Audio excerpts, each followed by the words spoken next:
आजकल ऐसी कोई स्थिति आएगी तो माननीय बहन जी आपको बुला के जरूर बताएंगे। अभी तक तो माननीय बहन जी आपको 15 को प्रेस को संबोधित भी की थी। उन्होंने स्पष्ट किया था कि हम अकेले चुनाव लड़ने जा रहे हैं। ये कैसा गठबंधन है?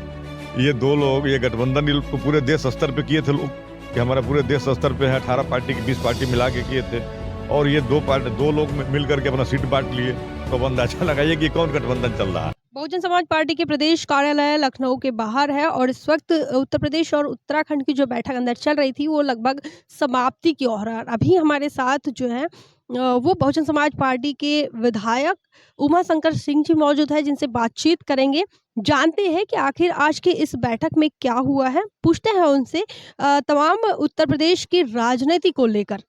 हम लोग लोकसभा चुनाव लड़ने के लिए अपनी तैयारी जो है, अभी सभी माननीय बहन जी की मीटिंग समाप्त होने के बाद सभी जितने वरिष्ठ पदाधिकारी हैं, जो मंडल प्रभारी हैं, सब लोग बैठे हुए हैं। बैठ के अपनी कार्य योजना जो बहन जी ने दिया है कि हमको बूथ लेवल पे, सेक्टर लेवल पे किस तरह से बैठकें आयोजित करना है, कैसे किसको जोड़ना है, सारे दिशा निर्देश मिले हैं कि हमको अकेले चुनाव लड़ना है तो इसके लिए हमारी क्या स्ट्रेटजी होगी।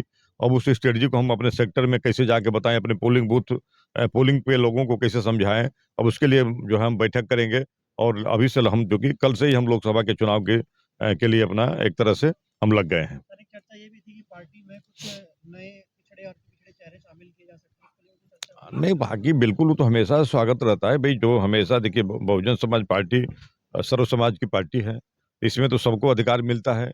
बहुजन समाज पार्टी का नारा ही है कि जिसकी जितनी हिस्सेदारी उसकी उतनी भागीदारी। तो हमेशा जब भी सरकार में बहुजन समाज पार्टी रही है, इस नारे को सफल की है, और हर चीज़ को मैंने बहुजन समाज पार्टी ले आकर के अपने 4 बार के कार्यकाल में बहन जी ने सब दिखाया भी है। और आज भी जनता गाँव में इस बात को याद करती है कि बहन जी का शासनकाल कैसा रहा, कितना बेहतर था आम लोगों के लिए। तो ये सब लेकर के हम चुनाव में जा रहे हैं, और फिर अकेले चुनाव लड़के अपनी मजबूती से अपना मजबूती यहाँ इस प्रकार से अब आप चूँकि मीडिया के भाई लोग हैं, आप इसका अंदाज़ा लगाइए कि ये कैसा गठबंधन है।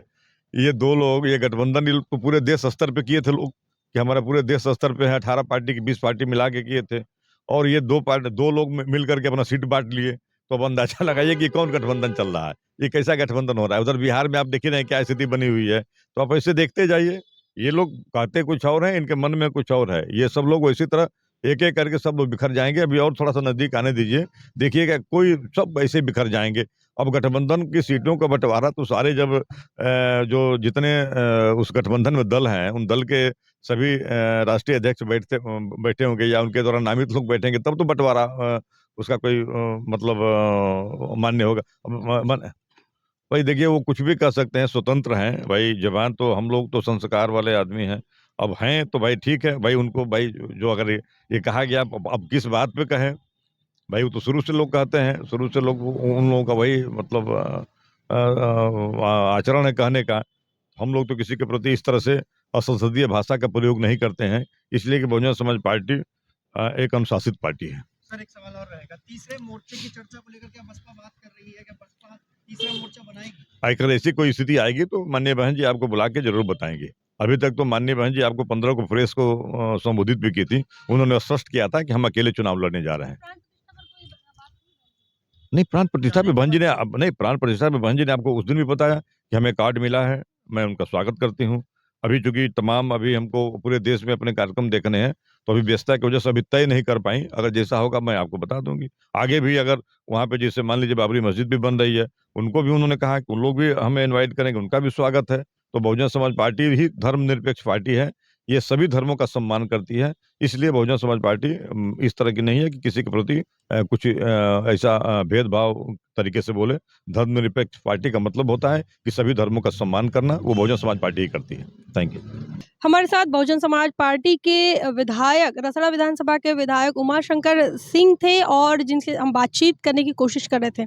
अलग अलग मुद्दों को लेकर हमने उनसे बातचीत की है, चाहे फिर वो तीसरे मोर्चे की बात लगातार आप लोग पूछ रहे थे, तो ऐसे में बहन कुमारी मायावती जी ने आज की बैठक में तीसरे मोर्चे को लेकर क्या कहा, वो जानने की कोशिश कर रहे थे। इसी के साथ साथ आपको ये बताया कि आज जो बैठक हुई है उत्तराखंड और उत्तर प्रदेश की, इस बैठक को लेकर क्या दिशा निर्देश है? तो उनका ये कहना है कि ये संगठनात्मक बैठक थी और संगठन की समीक्षा हुई है। आने वाले 2024 को लेकर तैयारियाँ कैसी होगी, इस बात को लेकर ये बैठक हुई थी। साथ में ही आपको ये बताएँ प्राण प्रतिष्ठा का जो कार्यक्रम 22 तारीख को होने जा रहा है, उसको लेकर बहन कुमारी मायावती जी ने ये कहा है कि उन्हें उनकी चुनावी व्यस्तता के कारण लोकसभा चुनाव की तैयारियों के कारण वो नहीं जा पाएगी या फिर अब तक वो फैसला नहीं लिया है उन्होंने और जो भी फैसला होगा वो उन्होंने कहा है कि मीडिया को बताएँगे। इसी के साथ-साथ तमाम बातों को लेकर हम बातचीत कर रहे थे। आपका क्या मानना है? उमा शंकर सिंह इनके बातों को लेकर, इनके विचारों को लेकर, इनसे जो चर्चा हमने की है, उसको लेकर आपका क्या सोचना है? कमेंट सेक्शन में ज़रूर लिखिए। समाजवादी पार्टी की तमाम लगातार बहन मायावती जी को लेकर जो टिप्पणी आ रही है, उसको लेकर आपका क्या सोचना है? कमेंट सेक्शन में ज़रूर लिखिए। बने रहें नेशनल चौपाल पर, तब तक के लिए जय